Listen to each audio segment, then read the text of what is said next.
Hello, this is Matt from tracyandmatt.co.uk and from unboxings.com, and today I'm looking at the Archos 5 internet tablet.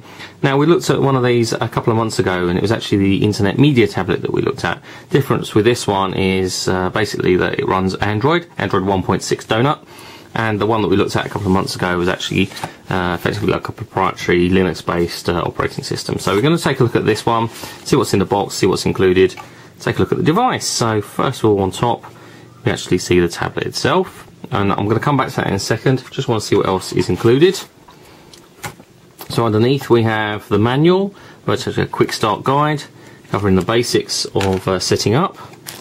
There's a USB cable, so a standard USB to micro USB sort of sync and charge.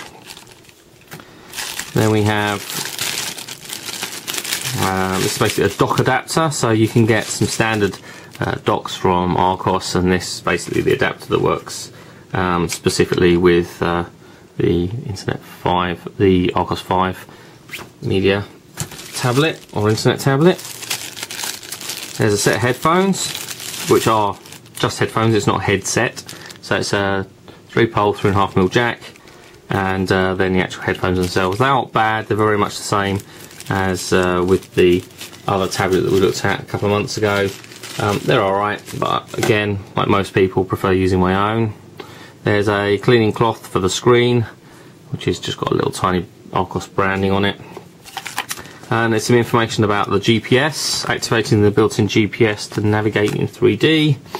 Legal and safety notes, 35 free MP3s.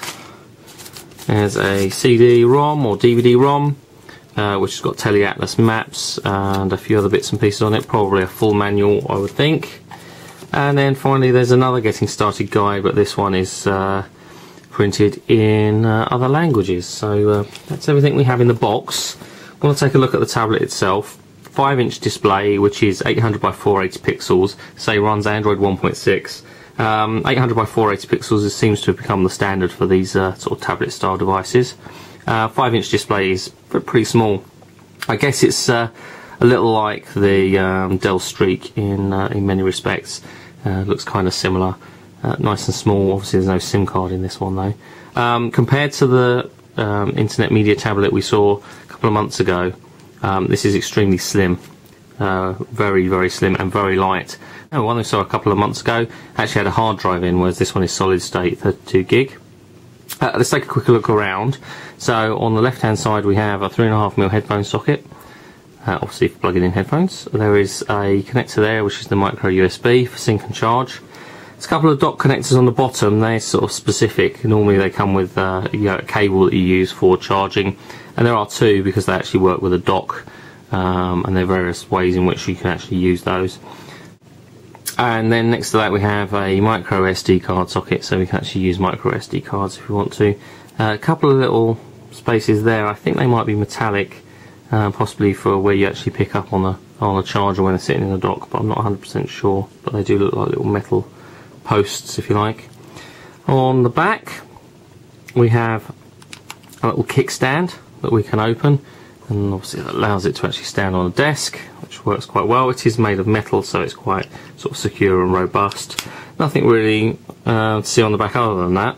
There's a little reset button, but other than that it's pretty straightforward. Shiny metal back, which obviously can show the fingerprints, but not the end of the world. On the top you have a volume control and then the power button, and that's really all we've got in terms of controls and other things. So let's just power up. We mentioned the rest of the specification. We've got 256 meg of internal memory. That's an SD RAM. This one is the 32 gig flash based, but you can get hard drive versions, 160 to 500 gigabyte, which is a substantial amount of storage, but it does make them a lot bigger, thicker and heavier. This one is quite nice and slim and quite light in actual fact. Say 800 by 480 pixel touchscreen display, which is pretty impressive, and Android 1.6 Donut. Built-in Wi-Fi supporting 802.11bng, and the connector is USB 2.0 compliant. Does have built-in FM transmitter and FM receiver, and it plays videos back in MPEG 4, H.264, 720p video playback, WMV, MKV, motion JPEG, and all that sort of stuff. So plays most things in actual fact. So it's pretty cool in that respect. It does have built-in GPS receiver. So let's take a quick look. Starts up, and if you've used Android before and you've seen Android before, I guess it's going to be fairly familiar. This is obviously how a tablet's sort of designed to work. So we have at the top browser, email, contacts, think free, and settings. And if I push the button at the side, it brings up the full menu of stuff that's installed. So we've got apps library, GPS diags, so we can actually see the GPS working, system monitor, and that kind of stuff. And DVB tuner, well, that's an external thing that you plug in. So that's all the stuff that's in there. One thing that we will want to set up is if I push the buttons, so you notice there aren't any other buttons on the display, and Android typically has buttons. So instead of having the home, back, and menu buttons, they are actually icons on the screen. So that's obviously the home button, the back button, and the menu button. So if I press that and bring that up, we've got settings. It's capacitive touchscreen. We want to go to wireless controls and Wi-Fi, and let's pick my Wi-Fi connection.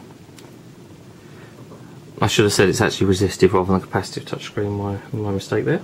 So let's just set one up. Okay, and now we're connected. We've obtained an address, so we connect via Wi-Fi and go back home. It's telling me there's an update file found. We'll look at that later. I'm not going to run the updates. They obviously take a little bit of time to do. And I'll cancel the firmware update. We'll go back to that later. So we go back home and we have a look at the browser. And let's wait for that to just come through. And I don't want to go to Google. I want to go to somewhere else. I actually want to go to, type in a web address.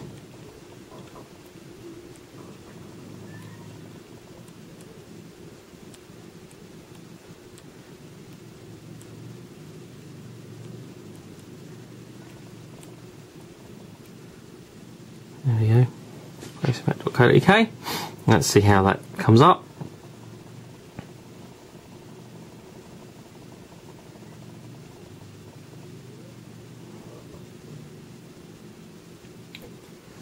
It is loading, and as is fairly typical for Android 1.6 devices, it's loading sort of full size initially, and the page is loaded. How do we do that? So we really want to zoom out. We can do that in the corner here, and that's everything displayed on the screen. Works quite well. Even at that size and resolution, I can read that quite nicely. Obviously scroll through the page, and it scrolls quite smoothly. If I rotate, the built-in accelerometer will rotate the display quite nicely, so that works quite well. So that's the browser. Obviously just a quick look at the browser, but we'll go back home. We could set up email, contacts, Think3, and settings. Then you've got some other bits down the bottom like video. Let's go and take a look at video. And internal storage, see if there's anything on here. Unfortunately not. So doesn't look to be any sample media. Often the Archos devices do come with some sample media, but this one hasn't. So let's see what else we've got in here that we can look at. Notice that there's no Android Market. There is an apps library. I think that is specific to the Archos, but maybe not. But there are some updates in there, and it's telling me some updates, and that's where we can download and buy some more, apps and things like that. And one wonders if we could actually install Google Maps. We'll have a look at that when we come to do a full review. So say this is the Archos 5 internet tablet running Android 1.6. We'll have a full review for you over the next couple of weeks. But don't forget to follow us on Twitter, twitter.com/TracyandMatt. And I'll have some more videos and reviews for you soon on tracyandmatt.co.uk. But for now, thanks for watching.